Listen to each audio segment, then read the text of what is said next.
Mathieu Bonnemer, merci d'être avec nous aujourd'hui, merci de votre soutien. Quelques petites questions. Vous êtes un ancien élève de ce collège. Première question toute simple qui vient à l'esprit, quand vous entendez un préfet qui traite votre collège de collège ghetto, qu'est-ce que ça vous fait? Ça fait mal au cœur, malheureusement. Je pense que c'est pas que le collège qui est traité de ghetto, on enveloppe un peu la Madeleine là-dedans. Il y a des réaménagements qui ont été faits justement pour sortir un petit peu cette image-là, et malgré ça, on traite toujours les gens de cette façon. Voilà, c'est difficile à entendre quand on fait du travail derrière.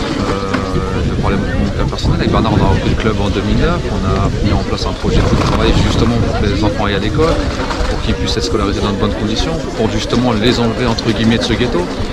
Et on voit que 8 ans après, les mots sont toujours là. Voilà, ça fait mal au cœur, mais je pense que c'est souvent dit par des gens qui n'ont jamais vécu ici, qui ne connaissent pas la réalité du terrain. Aujourd'hui, on voit la communauté qui est présente, il y a de l'entraide, il y a des choses comme ça, des choses qu'on ne peut pas vivre autre part. Comme j'ai dit à vos collègues de Paris-Normandie, on est un des seuls quartiers, une des seules villes de France où tous les sportifs reviennent tout le temps. Tous les gens qui ont réussi reviennent toujours à Évry. Donc si c'était réellement un ghetto, tout le monde voudrait se barrer d'ici et ne plus jamais remettre les pieds ici. Voilà, il y a des problèmes parce que c'est un quartier difficile comme tous les quartiers de France, mais il y a beaucoup de choses positives. Je pense que les gens aujourd'hui, notamment ici, ont beaucoup de belles valeurs. Ils ont besoin d'un cadre de vie, un cadre aussi scolaire pour avancer. Nous, on a eu la chance d'avoir de très bons professeurs, derrière de faire des études. Je suis bachelier, il y en a d'autres qui sont bacheliers aussi. Donc dire qu'on a un mauvais enseignement dans des écoles comme ça, je pense que c'est pas bon, c'est pas bien pour les gens qui vivent ici, c'est manquer de respect. Et vous, en tant qu'ancien élève ici, j'imagine que pour allier le travail au collège et votre passion, le football, comment ça s'est passé? Pour la petite anecdote, ici j'étais au sport études basket. D'accord. À Pablo à l'époque il y avait des classes basket, donc j'ai fait classe basket parce qu'il n'y avait pas le foot. À l'époque, ça s'est très bien passé, voilà. Comme j'ai dit, moi je suis un passionné de sport, donc je faisais du sport après l'école, le lundi et le mercredi notamment avec le NSS, des choses comme ça. Voilà, comme j'ai eu un bon enseignement, que ce soit à Romain-Rolland, l'école primaire qui est située aussi dans le quartier, et au collège Pablo. Quand je suis arrivé à Caen, dans une ville réputée pour son niveau d'études, j'ai pas eu de problème, j'ai eu mon bac sans souci.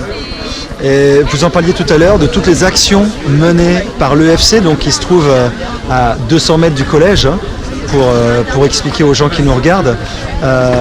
Toutes ces actions faites en partenariat avec le collège et la création cette année d'une classe en 6e, d'une classe foot. Vous avez tout résumé. Parce que c'est pour moi aujourd'hui le plus important, même pas aujourd'hui, depuis toujours. Ça a été l'axe de ma vie ici, c'était mon collège et mon club de foot. Et voilà, je passais 80% de mon temps dans ces deux endroits. Et aujourd'hui, on va me dire qu'on va sûrement fermer l'un des deux. C'est compliqué parce que, comme vous l'avez dit, le club de foot il est à côté. À 16h30, 17h, on termine les cours, on va en entraînement, on revient le soir chez soi, on fait ses devoirs et puis le lendemain, ça recommence. Ils ont une routine de vie. Et là, on est en train de leur expliquer qu'il va falloir aller autre part, qu'il va falloir faire différemment, qu'il va falloir faire autre chose. Alors que vous voyez bien les bâtiments où se situer. Les gens habitent à 30 mètres, 50 mètres, 100 mètres. C'est un lieu de vie, s'il y a du mouvement, il y a toujours eu des enfants qui sont passés là depuis X années. Le plus important, je pense, aujourd'hui, c'est que quelqu'un m'y répond. Je pense que les parents, les professeurs, les élèves se posent beaucoup de questions et aujourd'hui, ils n'ont personne en face d'eux. C'est ça le réel problème. Quand je vois que ça fait 5 jours que c'est fermé et que personne n'a daigné venir répondre aux questions, parler avec eux. Ma question aujourd'hui, c'est si c'était passé en centre-ville, est-ce que quelqu'un serait venu plus vite? Et c'est en faisant ces mouvements-là, ces actes-là, on stéréotype ce quartier de ghetto. Parce qu'on dit que c'est un ghetto, mais si personne ne fait l'effort de venir face à ces gens, malheureusement ils vont le prendre comme ça et ça sera de pire en pire. Aujourd'hui il y a beaucoup de choses positives, comme j'ai dit, il y a un raménagement qui a été fait, le club de foot marche très bien, il y a des gens qui ont réussi dans la vie, il y a des gens qui investissent ici.